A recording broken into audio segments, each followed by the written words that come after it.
E vi um grande trono branco e o que estava sentado sobre ele, de cuja presença fugiu a terra e o céu, e não se achou lugar para eles. Apocalipse 20, verso 11. Muitas das visões de João são muito obscuras, e ainda que possivelmente se possa justificar que um homem que está seguro da sua própria salvação passe seus dias esforçando-se para interpretar essas visões, de uma coisa estou seguro: essa não seria uma tarefa benéfica para pessoas não convertidas. Essas pessoas não têm tempo a perder com especulações, pois não têm sido confirmadas nas verdades básicas do Evangelho. Essas pessoas não necessitam submergir nas dificuldades, pois sequer puseram as fundações da simplicidade da fé em Cristo Jesus. É muito melhor meditar na expiação que especular sobre pequenos chifres. E é muito melhor conhecer o Senhor Jesus em seu poder salvador que imaginar uma engenhosa teoria acerca do número da besta. Mas esta visão em particular é tão instrutiva e está tão desprovida de dificuldades sérias que posso convidar a todos os presentes a considerá-la. E com maior razão, porque lida com assuntos que concernem a nosso futuro eterno. Será possível, se Deus, o Espírito Santo, iluminar nossa fé, olhar e ver esse grande trono branco e o que está sentado sobre ele, e obtermos tal bênção dessa visão, que venhamos atravessar os arcos do céu com uma gratidão sempiterna, e sejamos levados do mundo a ver o grande trono branco, e ao fazê-lo, não temeremos vê-lo naquele dia, quando o juiz tomar seu lugar e os vivos e os mortos se apresentarem diante dele. Em primeiro lugar, então, quero pedir a atenção mais profunda de vocês para considerar o que João viu. Foi uma cena do último dia, esse maravilhoso dia cuja ocorrência não se pode prever, pois vem como um ladrão que se oculta em meio às sombras tenebrosas da noite, como disse Jesus. Quando o vidente de Pátimos, com olhar atento, mirou no alto os céus, viu um trono branco, do qual deduzo haver um trono do governo moral sobre os filhos dos homens, e que quem se assenta sobre ele preside sobre todos os moradores da terra. Há um trono cujo domínio abarca desde Adão no paraíso até o último homem, quem quer que ele seja. Não estamos sem governante, legislador e sem juiz. Este mundo não tem sido entregue para que os homens façam o que quiserem, sem um legislador, sem um vingador, sem um que outorgue recompensar e imponha castigos. O pecador em sua cegueira olha, mas não vê o trono branco. Então clama: viverei como me der na cabeça, pois não há ninguém a quem eu deva prestar contas. Mas João, com o olho iluminado, viu claramente um trono e um governante pessoal sentado nele, que estava ali para exigir dos seus súditos a prestação de contas. Quando nossa fé olha através do espelho da revelação, vê também o trono. Seria muito bom que sentíssemos mais plenamente a influência desse trono onipresente. Crer que o Senhor reina é a verdade nesta noite e é a verdade em todo momento. Há um trono e sobre ele o Rei eterno, imortal, invisível. O mundo é governado por leis estabelecidas e mantidas com rigor por um legislador todo sábio. Há um governo moral. Os homens devem prestar contas que serão exigidas deles no último dia, quando todos os homens serão recompensados ou castigados. Vi um grande trono branco. Como se reveste de solenidade as ações dos homens.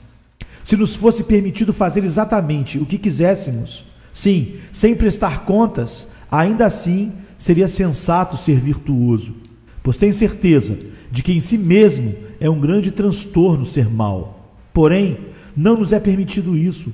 Há uma lei vigente cuja quebra redunda em castigo. Há um legislador que contempla desde o alto e percebe claramente cada ação do homem, e que não tolera que uma só palavra ou ação fique sem registro em seu livro. Esse governante está armado de poder infinito e, em breve, virá para celebrar seu governo e visão perfeitos. E cada um de nós será responsabilizado pelo que fez na terra. Teremos que nos apresentar ante o seu tribunal e nos é informado para que cada um receba conforme suas ações no corpo, quer boas, quer mais. Em seguida, o texto mostra que há, na verdade, um governante do mundo, que é uma pessoa real, um governante qualificado e eficaz, que não é um simples nome, um mito, um ofício-fato, e sim a pessoa que se assenta no trono, que julga com retidão e que manifestará esse juízo em breve. Agora, irmãos e irmãs, nós sabemos que este governante moral é o próprio Deus, que tem o indiscutível direito de reinar e governar. Alguns tronos não têm direito de existir, e se rebelar contra eles nada mais é que patriotismo.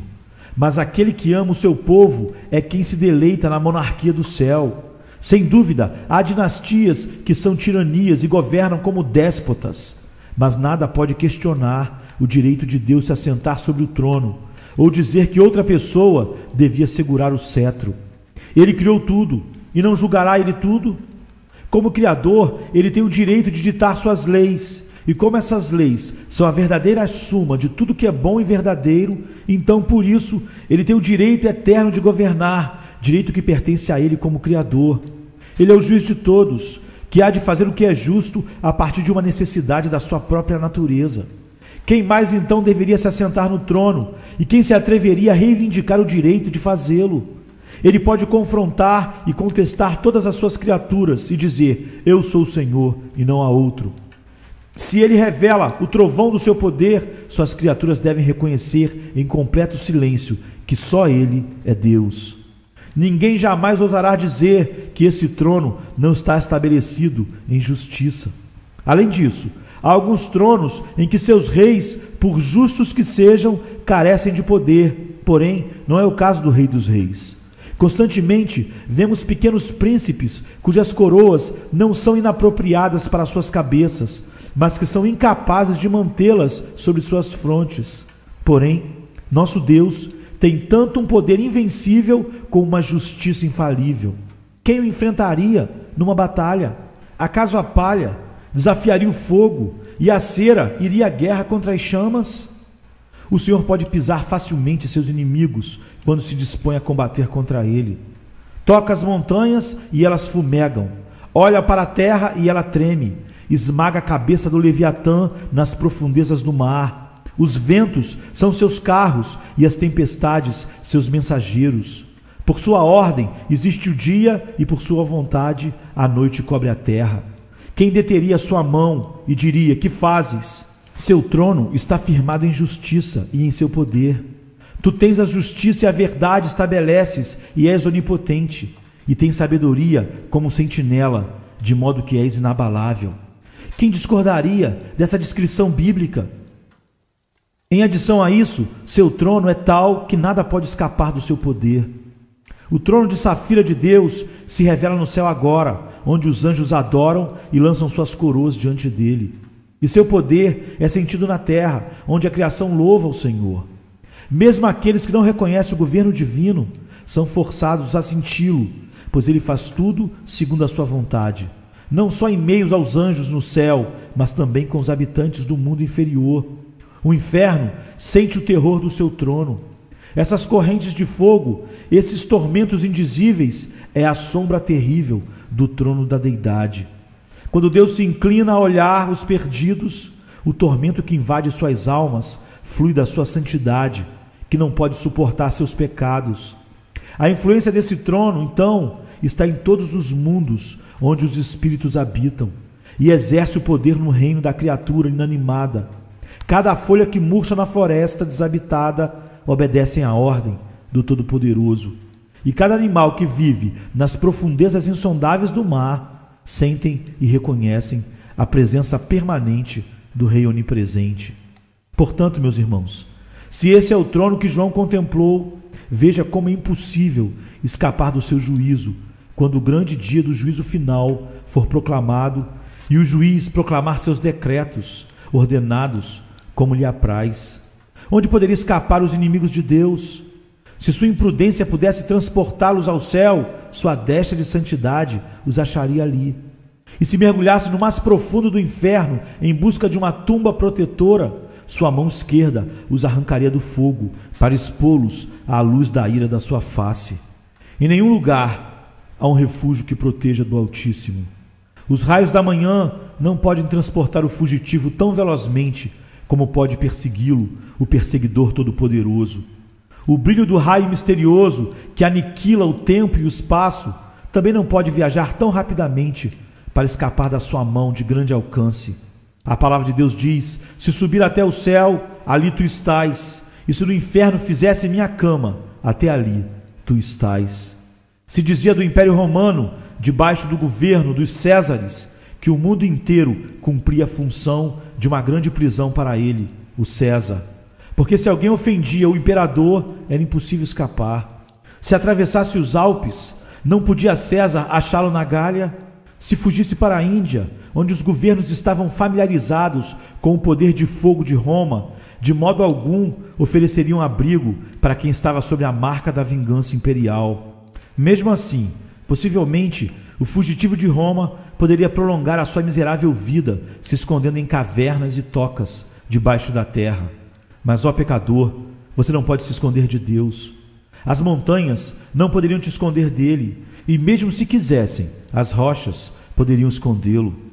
Veja então, em primeiro lugar, como deveria encher de terror as nossas mentes esse grande trono, fundamentado na justiça, sustentado pela onipotência, e sendo seu domínio universal. Olhem então e vejam o trono que João contemplou.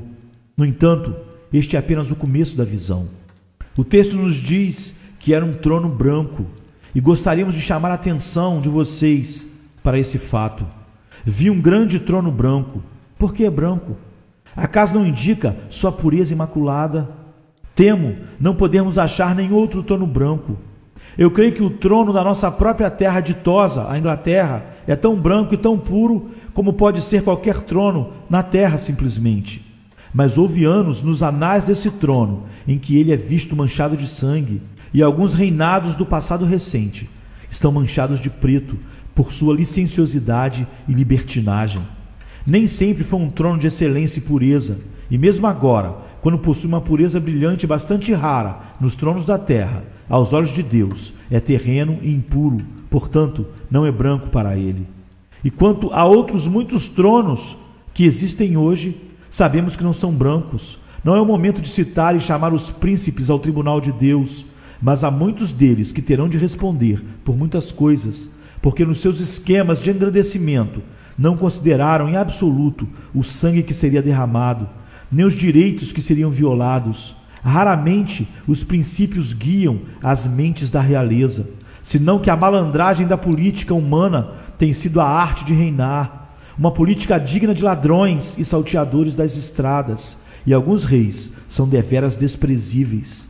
Aqui no continente europeu há muitos tronos que eu poderia descrever como negros ou da cor do carmesim, quando penso na torpeza da conduta do monarca e o sangue em meio ao qual tem aberto o seu caminho para o lugar de domínio. Porém, este é um grande trono branco, um trono de uma monarquia consagrada e santa, que não está manchada com o sangue contaminado da injustiça. Vemos então que é branco por sua pureza. Não é branco também porque o rei que se assenta nele é puro? Escutem atentamente as 3 repetições sagradas do hino que o coro de serafins cantam: Santo, Santo, Santo é o Senhor dos exércitos. Criaturas que são elas mesmas perfeitamente sem mancha, reverenciam e adoram incessantemente a santidade superior e perfeita do grandioso rei. Ele é demasiado grande para necessitar ser injusto, e é demasiado bom para ser áspero. Este rei não comete injustiça e não pode fazer injustiça, e é o único rei de quem se pode afirmar isso sem ser uma mera ficção.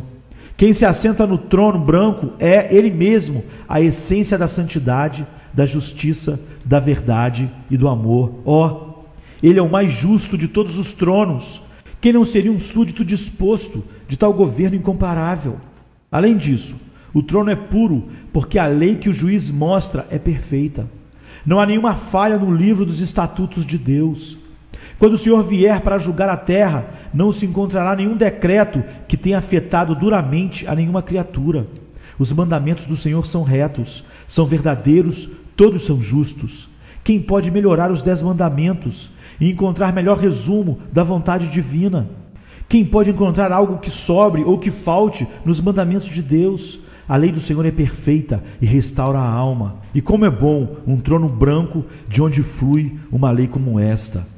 Mas vocês sabem que apesar de uma boa lei e de um bom legislador, um trono pode cometer erro às vezes e poderia ser manchado pela ignorância, mesmo que não por uma injustiça premeditada. Mas a sentença que sairá do grande trono branco será tão consistente com a justiça que mesmo o réu culpado concordará com ela. A Bíblia diz que eles ficarão atônitos, maravilhados, porque não podem suportar a sentença e não podem impugná-la de qualquer maneira. É um trono branco, pois jamais se deu um veredicto dele que o réu tivesse algo para reclamar. Talvez algumas pessoas aqui vejam isso como um senso de esperança, mas para os ímpios será exatamente o oposto. Ó pecador, se tu tivesse que ser julgado diante de um tribunal impuro, talvez pudesse escapar. Se o rei não fosse santo, a impiedade poderia talvez ficar sem castigo. Se a lei não fosse perfeita, as ofensas poderiam escapar graças à parcialidade. Mas ali, diante do trono puro e branco, como diz o hino, pecador indolente, que será de ti ali? E pensando bem, podemos dizer que esse trono é branco para indicar que será eminentemente compíscuo. Vocês já notaram que um objeto branco pode ser visto a uma distância muito grande?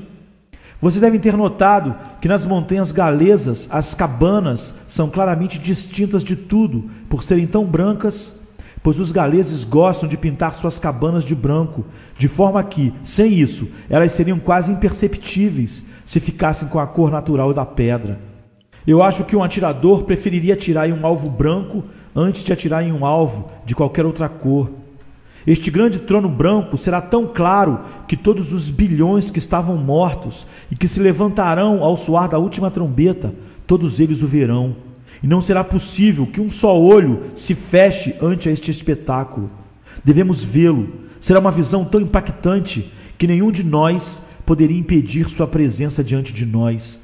Todo olho o verá, é o que diz a palavra de Deus. Possivelmente é chamado um trono branco devido ao fato que representa um convincente contraste com todas as cores desta vida humana pecaminosa. Ali estará uma multidão e lá estará o grande trono branco. O que poderia fazer você ver mais a negridão da sua vida que estar ali com aquele contraste perfeito, com a perfeição da lei e do juiz diante de quem estarás? É provável que esse trono branco reflita sobre cada um o caráter deles. Quando cada homem que não tem sido perdoado olhar para esse trono branco, sua deslumbrante brancura lhe sobrecarregará e cobrirá de confusão e terror ao ver a sua própria imundícia em contraste com sua brancura. Ó Deus, dirão eles, como poderia suportar ser julgado por alguém como tu? Eu poderia enfrentar um tribunal dos meus semelhantes, pois veria falhas e defeito em meus juízes, mas não posso achá-las em ti, o terrível Ser Supremo, pois a aterrorizante brancura do teu trono e o terrível esplendor da tua santidade me sobrepõem por completo. Quem sou eu, que não passo de um pecador, para atrever-me a estar diante desse trono branco? A próxima palavra que é usada é o adjetivo grande. Se trata de um grande trono branco. Quase não é necessário que vos diga por que é chamado de grande trono branco. É devido à grandeza daquele que se assenta sobre ele. Os homens falam sobre a grandeza de Salomão. Ele não era nada, senão um príncipe insignificante. Falam do Grão-Mongol, título de uma dinastia que reinou na Índia de 1526 a 1857, da sua majestade celestial na China, e dos tronos de Roma e da Grécia, ante as quais as multidões se reuniam. Não são nada. São meros representantes dos homens, não são absolutamente nada diante dos olhos do Senhor nosso Deus. Um trono ocupado por um mortal não é nada, senão um domínio de sombras. Este é um grande trono, porque nele está assentado o grandioso Deus de toda a criação, da terra, do céu e do inferno, o Rei eterno, imortal, invisível e que julgará o mundo com justiça e os povos com equidade. Irmãos, vocês verão que este será um grande trono branco quando lembrarem os delinquentes que serão apresentados diante dele. Não se trata de um punhado de criminosos, e sim de milhões e milhões. Muitos povos estarão no vale da decisão. e não só aqueles que pertenceram às classes menos relevantes. Não se tratará só de servos e escravos, cujos corpos miseráveis descansaram dos seus opressores na tumba silenciosa, não, mas também os grandes da terra estarão ali. Não estará ali somente o maltratado servo que trabalhou na terra por nada e a quem pareceu doce morrer, mas também estará ali o tirano senhor que prosperou a custas dos seus trabalhos sem recompensa. Não unicamente estará as multidões que marcharam na batalha sobre as ordens do seu comandante e que caiu pelas balas e pelas bombas, mas também estará ali os imperadores e os reis que começaram esses conflitos. Estarão ali cabeças coroadas, que então não serão maiores que as cabeças não coroadas.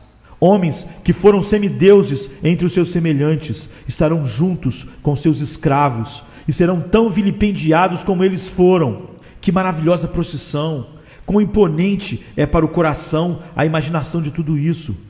Que maravilhosa visão! Ah, vocês, multidões pisoteadas, o grande nivelador agora os colocará em igualdade de condições. A morte os colocou em uma tumba igual, e agora o julgamento os coloca de frente para o mesmo tribunal, para receber a sentença de um que não teme nenhum rei, e que não se espanta ante nenhum tirano, que não faz acepção de pessoas, antes disso, dispensa uma sentença imparcial para todos. Você pode imaginar este quadro? Terra e mar coberto de seres viventes que uma vez estiveram mortos. O inferno está vazio e o sepulcro perdeu suas vítimas. Que espetáculo será? Xerxes, o rei da Pérsia, em seu trono, com 1 milhão de seres desfilando diante dele, deve ter contemplado um grandioso espetáculo. Mas não será como este. Não haverá bandeiras tremulando, senão as insígnias da majestade eterna. Não apenas meros cortesões, mas os anjos estarão reunidos. Não haverá o som dos tambores, senão o toque da trombeta do arcanjo e o tocar da harpa de milhões e milhões de santos. É certo que haverá um esplendor sem igual, porém não será o esplendor das roupas de guerra, os enfeites, as bugigangas desaparecerão, e em seu lugar o esplendor do raio incandescente e o barulho profundo dos trovões. Jesus, o varão de dores, com todos os seus anjos com ele, descerá, e a glória do céu será revelada em meio aos filhos dos homens. Será um grande trono branco, por causa dos assuntos que serão julgados ali. Não será uma mera contenda acerca de uma ação judicial por uma propriedade, coisas assim. Nossas almas hão de ser julgadas ali. Nosso futuro estará em jogo, não por um certo tempo, não por um século, mas para sempre. Sobre essas balanças penderão o céu e o inferno. À direita será distribuído um triunfo sem fim, e à esquerda a destruição e a confusão sem fim. E o destino de cada homem e de cada mulher será declarado positivamente desde o grande trono. Podes perceber a grandeza dele? Podes medir o céu, podes sondar o inferno, podes abarcar a eternidade. Mas mesmo que pudesses fazer isso, não poderias conhecer a grandeza do grande trono branco. Grande, enfim, porque durante toda a eternidade sempre haverá um olhar para trás, meditando nos acontecimentos daquele dia único. Esse dia será para vocês, os santos, o princípio dos dias, quando ele dirá: vinde benditos do meu Pai. E esse dia será também para vocês que perecem, o princípio dos dias, igual àquela famosa noite nos tempos do Antigo Egito, quando os primogênitos foram preservados em cada lugar em que o sangue do Cordeiro foi derramado. Foi os primeiros dias para Israel, mas para o Egito foi a noite em que os primogênitos sentiram a espada do anjo vingador. Foi o início de uma noite eterna. Muitas mães contavam sobre aquela noite em que passou o destruidor, e assim pensará vocês durante a terrível eternidade, a partir do dia em que verem o grande trono branco.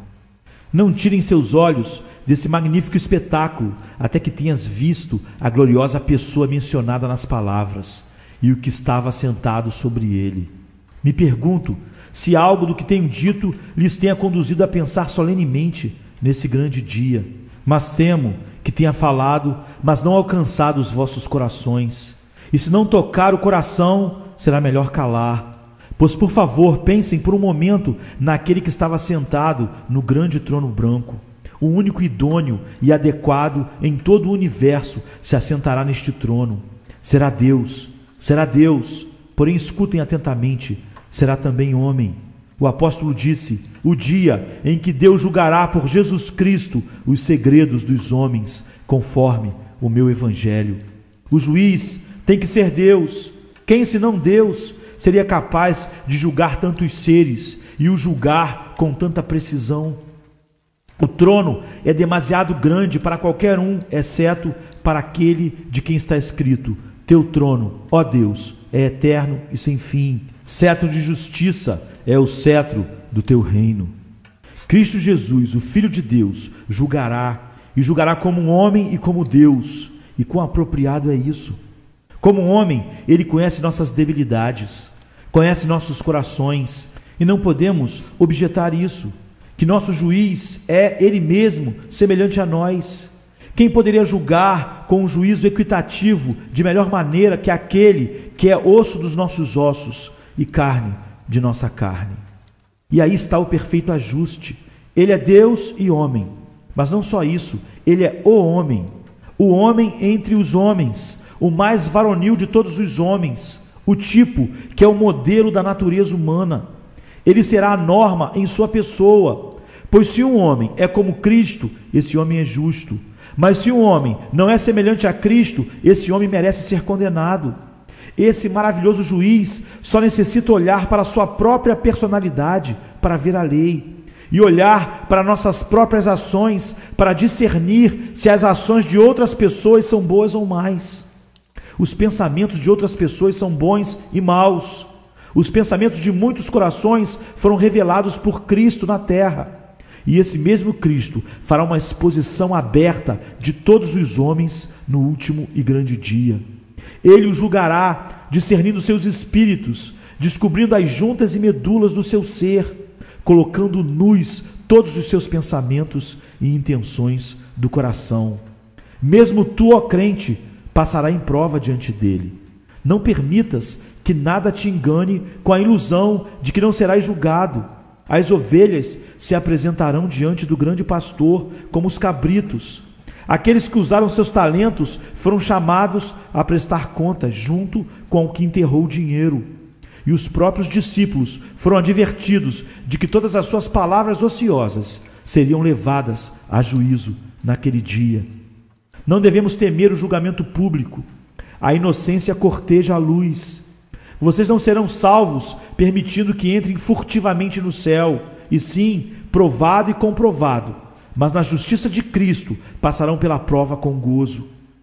Pode ser que não suceda que os justos sejam julgados juntamente com os ímpios. Não debateria agora o detalhe disso, mas tenho muito claro que serão julgados, e que o sangue e a justiça de Jesus são previstos por essa mesma razão, para que encontrem misericórdia naquele dia de julgamento. Ó pecador, sucederá exatamente o oposto contigo, pois tua ruína será certa naquele dia de juízo.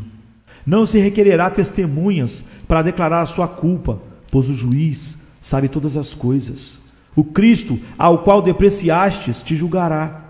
O Salvador, cuja misericórdias pisaste, e a fonte em cujo sangue não desejou se lavar, o depreciado e abandonado pelos homens, é Ele quem dará a sua justa sentença contra ti, e que dirá senão isto: e também aqueles meus inimigos, que não queriam que eu reinasse sobre eles, tragam cada um deles aqui e os executem diante de mim.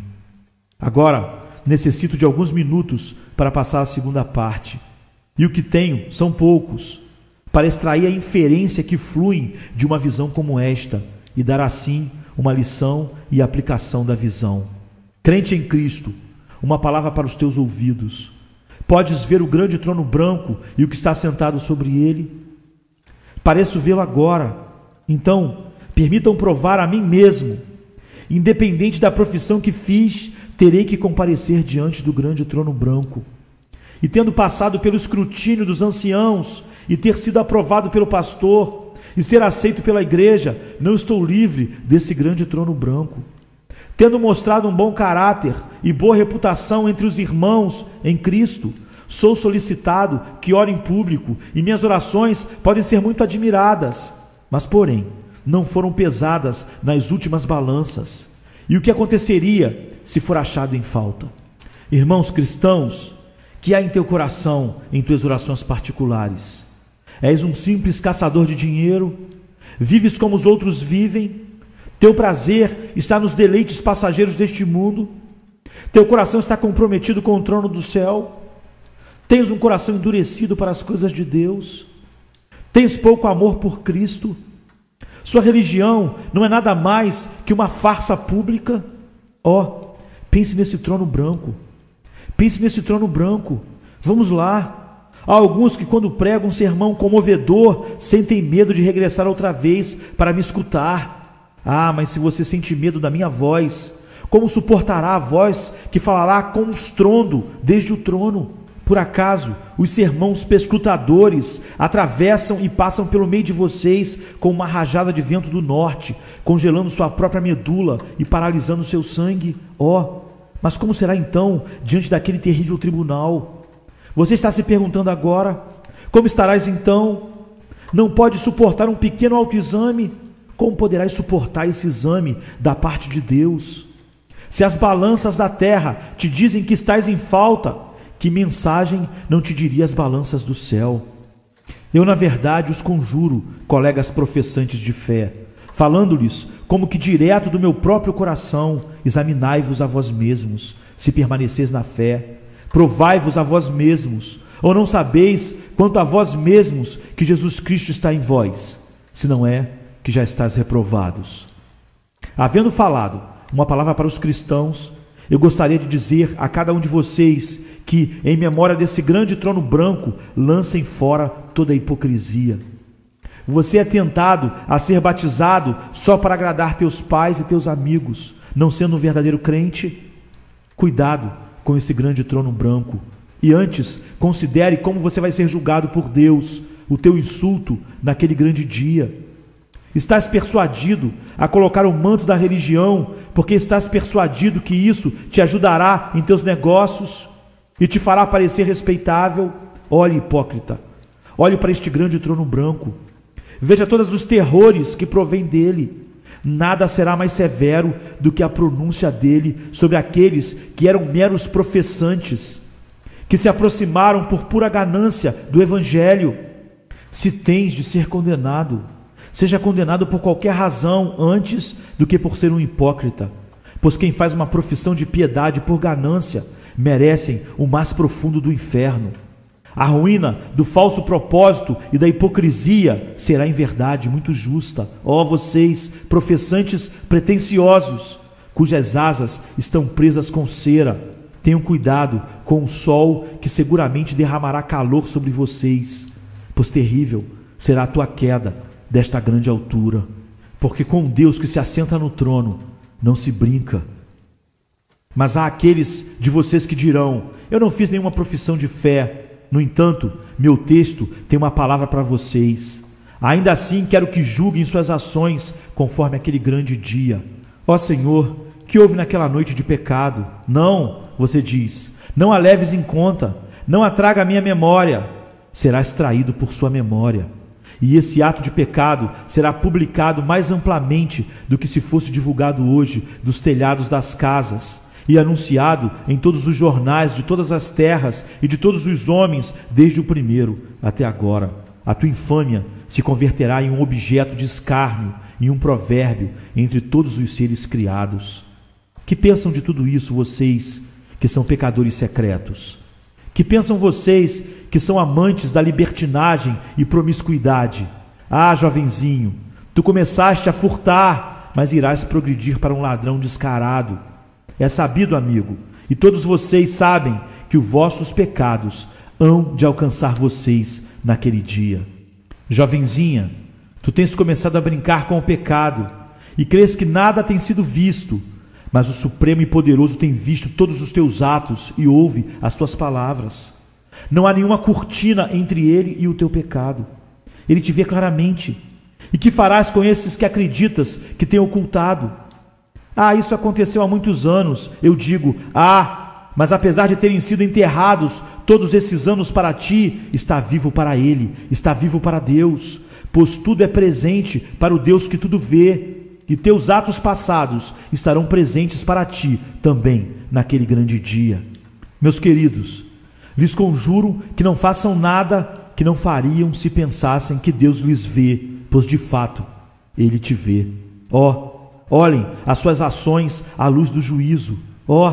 Este teu ato secreto de beber escondido, como será quando Deus o revelar? Essa concupiscência privada que o mundo inteiro desconhece, como se atreveria a fazê-la se lembrasse que Deus vê? Jovem amigo, tens um segredo, um terrível segredo, e não tens coragem de sussurrá-lo no ouvido de ninguém, mas ele será proclamado diante do mundo inteiro. Te rogo, amigo, que pense nisso. Há um observador que toma nota de tudo que fazemos, e ele o publicará diante do universo reunido. E todos nós aqui estamos prontos para nos reunir naquele grande dia? Desejava, queridos, dizer muitas coisas, mas não posso mais retê-los agora. Não quero cansá-los. Mas se a trombeta soasse esta noite, qual seria o estado da sua mente? Suponha que agora todos aqui nos assustássemos com uma explosão estonteante e terrível e se escutassem uma voz: vinde o juízo, venha o julgamento, venham agora. Supondo que alguns de vocês pudessem se esconder em porões e fundações, muitos não iriam sair correndo para se esconder? Quão poucos de nós poderiam caminhar sem titubear por esses corredores para sair ao ar livre dizendo: não temos juízo, pois nenhuma condenação há para os que estão em Cristo Jesus. Irmãos e irmãs, espero que haja alguns entre nós que possam ir alegremente a esse tribunal, mesmo que tivéssemos que passar pelas garras da morte para alcançá-lo. Espero que haja alguns entre nós que possam cantar em nossos corações, como diz o hino: com coragem estarei naquele grandioso dia. Pois quem me acusará de algo? Porque pelo teu sangue absolvido sou da culpa e da maldição do pecado. Alguns de nós estariam em apuros para poder dizer isso. É fácil falar de plena segurança, mas creia-me, não é tão fácil possuí-la com toda a sinceridade em tempos de prova. Se alguns de vocês, só de doer o dedo, sua confiança escorre pouco a pouco, e se sofre alguma leve enfermidade, pensam: pode ser cólera, que devo fazer? Não poderias olhar a morte no rosto sem um estremecimento, e então, como você pode suportar o dia do juízo? Poderia contemplar a morte e sentir que ela é tua amiga e não tua inimiga? Hoje, poderia colocar, como consagrou essa visão na literatura, uma caveira sobre o armário e ter uma íntima comunhão com ela? Aquilo que em literatura é chamado de memento mori, uma expressão latina que significa: lembre-se que você é mortal, lembre-se que você vai morrer, muito utilizada na literatura barroca. Talvez só os mais corajosos aqui pudessem fazer isso. E a maneira mais segura é ir a Jesus tal qual somos, sem depender de nossa própria justiça, e encontrar tudo nele. Quando William Carey estava perto da morte, ordenou colocar em sua lápide este verso: sendo um culpado, fraco e indefeso verme, aos amáveis braços de Cristo me rendo. Ele é minha fortaleza e minha justiça. Meu Jesus é meu tudo. Gostaria de acordar na eternidade com um verso parecido com esse na minha mente. Como desejo dormir neste mundo com uma esperança como essa em meu coração. Como diz o hino: nada em minhas mãos trago, somente à cruz me apego. Eu estou falando de algo que alguns de nós teremos de enfrentar, talvez antes que termine esta semana. Estou falando agora acerca de um tema que alguns creem que estão muito longe, mas logo eles podem voar. 1000 anos é muito tempo, porém como eles voam. Ao ler a história da Inglaterra, podemos rapidamente regressar e dar as mãos a William, o Conquistador, alguns anos mais, e podemos ir até o dilúvio. Tu estás chegando perto dos 40 anos, e especialmente tu, que tens 60, 70 anos, hás de sentir quão rápido voa o tempo. Prego um sermão em um domingo, e quando dou por mim, já estou preparando outro para o domingo seguinte. O tempo voa com uma rapidez que nenhum trem expresso pode alcançá-lo. e até mesmo um raio seria deixado para trás. Em breve estaremos diante do trono branco, e em breve estaremos ante ao tribunal de Deus. Temos que nos preparar para isso. Não vivemos tanto nesse momento que nada é senão um sonho, um espetáculo vazio, mas teremos que viver em um futuro real e substancial. Que eu possa alcançar algum coração aqui presente nesta noite. Tenho a convicção de que estou falando a alguém aqui que não receberá outra advertência antes da morte. Estou seguro de que com tais multidões que enchem este lugar, domingo após domingo, não prego muitas vezes a mesma congregação. Há pessoas aqui que morrem entre um domingo e outro. Com essa massa que está diante de mim esta noite, há de suceder dessa forma também. Quem entre vocês morrerá esta semana? Ponderem bem a pergunta. Quem entre vocês habitará com as chamas consumidoras? Quem entre vocês viverá no fogo eterno?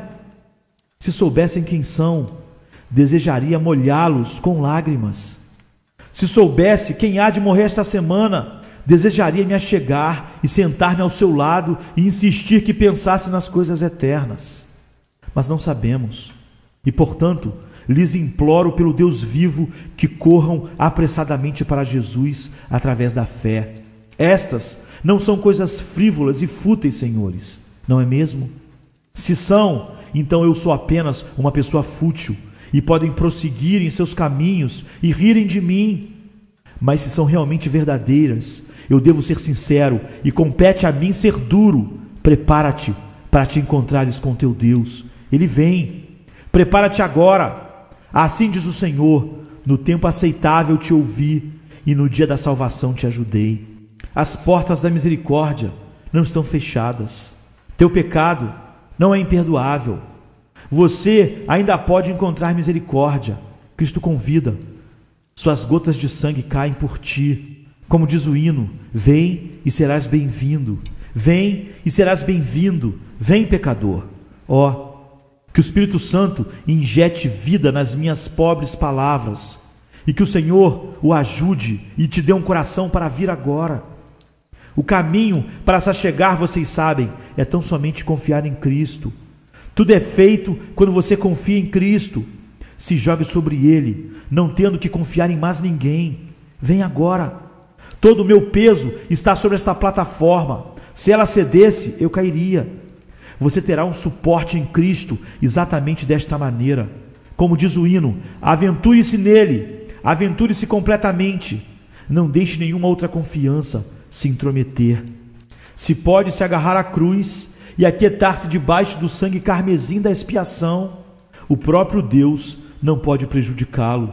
E o último e tremendo dia nascerá sobre vocês com esplendor e deleite, e não com horrendo terror. Agora eu devo deixar vocês irem para suas casas, mas não antes de que todos os crentes presentes lhes façam um convite para voltar ao Senhor Jesus. Para fazer isso, cantaremos os seguintes versos: regresse, ó viajante errante, à tua casa, teu pai te chama. Agora não vagues mais no exílio, na culpa e miséria. Volte, volte, regresse, ó viajante errante, à tua casa. Quem te chama é Jesus. O Espírito e a esposa dizem: vem. Fuja em busca de refúgio. Volte, volte, regresse, ó viajante errante, à tua casa. Demorar-se é loucura. Não há misericórdia na sepultura, e o dia da misericórdia é curto. Volte, volte.